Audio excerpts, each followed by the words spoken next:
वाह, क्या आईपीओ है। मैम एक लिस्टिंग हुई है नैक पैकेजिंग की। 170 रुपये का इशू प्राइस था और ये 188 रुपये पर आज लिस्ट हुआ। अच्छे प्रीमियम के साथ लिस्ट हुआ, करीब 10.5% के आसपास का प्रीमियम था। ग्रे मार्केट मान के चल रहा था कि 179 रुपये पर ये लिस्ट हो सकता है, उससे भी ऊपर करीब 9 रुपये ऊपर ये इसकी लिस्टिंग हुई है। इशू को रिस्पॉन्स बहुत शानदार मिला था, छोटा इशू नहीं था ये, 440 करोड़ रुपये के आसपास का था। 380 करोड़ का फ्रेश इशू था, इसमें ओएफएस का पार्ट भी था। तो लिस्टिंग के बाद इसने 192 रुपये का आज हाई छुआ, 183 रुपये 30 पैसे का लो भी टच किया, अभी 187 के आसपास है। अब 10% के आसपास पैसा अभी भी बन रहा है जिन्होंने लिस्टिंग गेन के लिए पैसा लगाया। यहाँ पर मेरी शायद आपसे तो बात नहीं हो पाई थी, 2-3 लोगों से बातचीत हुई थी, मेरी महेश जी से बात हुई थी, आस्था मैम से बात हुई थी, रचित जी से बात हुई थी। सबने कहा था कि लिस्टिंग गेन के लिए पैसा लगाया। आस्था जी ने तो लंबी अवधि के लिए भी लगाने के लिए कहा था। मैम अब यहाँ पर पैसा बन रहा है, 10% के आसपास जो पैसा बन रहा है, क्या ये लेकर निकल जाना चाहिए या और लंबा होल्ड करें, पैसा और बनने की गुंजाइश है? ऑलराइट, तो मैंने आपके प्लेटफॉर्म पर तो मैं नहीं आ पाई थी, बट ये रिव्यू किया था और बोला था कि आपके प्रीमियम लिस्टिंग पर्सपेक्टिव से एंड मिड टर्म इन्वेस्टमेंट के लिए, दोनों के लिए ठीक है। बिकॉज प्रोडक्ट में इनके वो डिमांड है और क्लाइंटेल बहुत ही डाइवर्सिफाइड वे पर है, तो प्रोडक्ट भी डाइवर्सिफाइड थे और पैकेजिंग इज समथिंग कि आप कुछ भी बनाइए बिना पैकेजिंग के चलता नहीं है। एंड दैट टू इनका जो मार्केट शेयर है वो अच्छा खासा था।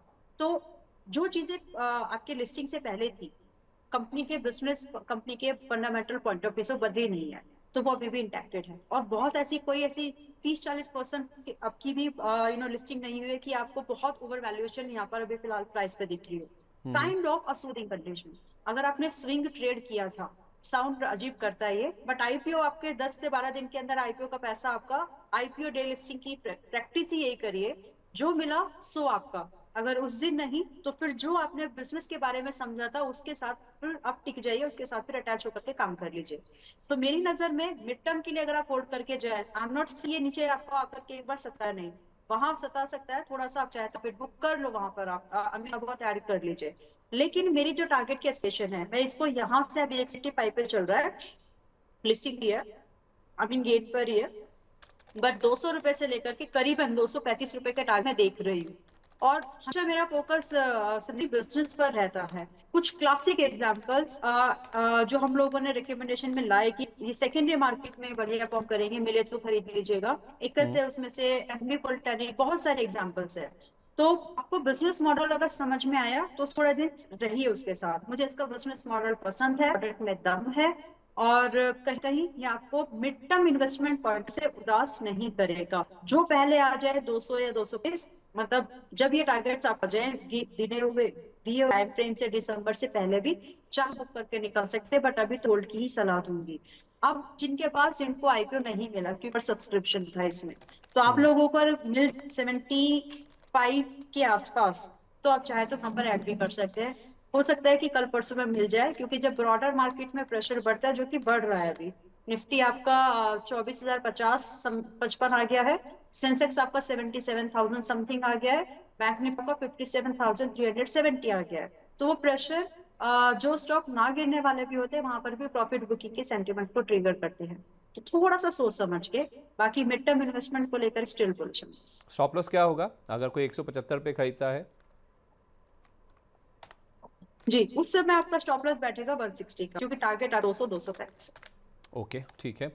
ये हो गई लिस्टिंग की बात। अगर आपके पास है या फिर आप अलॉटमेंट नहीं मिला है तो किस तरह से अपने आप को स्ट्रैटेजाइज करना चाहिए। एक नया आईपीओ भी खुला है, उसके ऊपर भी बात करना इंपॉर्टेंट है, वो है कुसुमगर का। इस आईपीओ की अगर आप बात करेंगे तो आज खुला है, 10 तारीख तक यानी कि फ्राइडे तक खुला हुआ है। 398 से 419 रुपये ये इसका प्राइस बैंड है और 650 करोड़ रुपए का आईपीओ, पूरी तरह से फ्रेश इशू है, इसमें ओएफएस का कोई पार्ट नहीं है।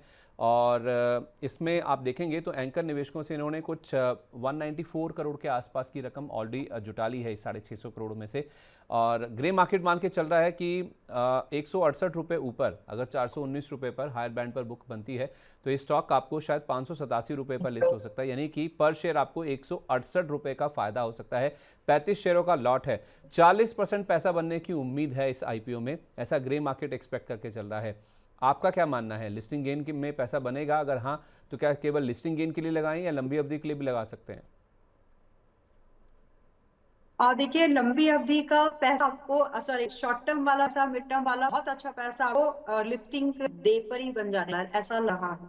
और ये क्यों है? आईपीओ साइज, कंपनी के प्रोडक्ट, इनकी मार्केट पोजीशनिंग, इनकी क्लाइंट, ज्यादातर ऑलमोस्ट 5% जो रेवेन्यू आता है संदीप जी, ये दो इंडस्ट्री से आता है, डिफेंस एरोस्पेस, एंड दूसरा आपका आता है इनका ऑटो। तो ये दोनों सी इंडस्ट्रीज है जो कि अच्छे खासे मूव पर है। साथ में इसको और टैग लग जाएगा कि क्योंकि ये डिस्क में अपने प्रोडक्ट सप्लाई लगभग 24% दे हैं, 24-30% की रेंज में दे हैं, तो कहीं ना कहीं जो डिफेंस स्टॉक्स, डिफेंस कम्युनिटी में, डिफेंस स्टॉक्स की कम्युनिटी में बंच में एक और डिफेंस स्टॉक का नाम है, तो कहीं ना कहीं एडवांटेज इसके साथ हमेशा रहना है। तो और रही बात कि जो प्रॉफिटेबिलिटी है, that plays a important role. हम कई बार जब हम क्लीनर्स वगैरह यूज करते हैं, ये देखते हैं कि कौन सी ऐसी कंपनी जो साल दर साल, छोटे साइज कंपनी जो साल दर साल 24-20% ज्यादा का प्रॉफिट कर रही हो, ये है उनमें। तो ये ऐसी कंपनी है जो कि जिनसे पहले भी अपनी आरओसी को है जो उसको 24% से लगभग मेंटेन कर लिया।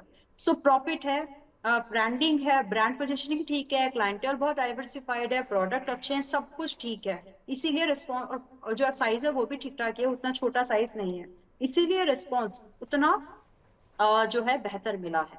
तो मेरे हिसाब से अगर आप होल्ड करके चले जाएं, अगर लिस्टिंग डे के दिन आपने स्विंग ट्रेड के हिसाब से पैसा लगाया तो बुक करना, लेकिन अगर आप होल्ड करके चले जाएं तो ये कहीं ना कहीं आपका एक कर्ज जैसा बन सकता है, आपको बहुत अच्छा मूवमेंट यहाँ पर दिलवा सकता है।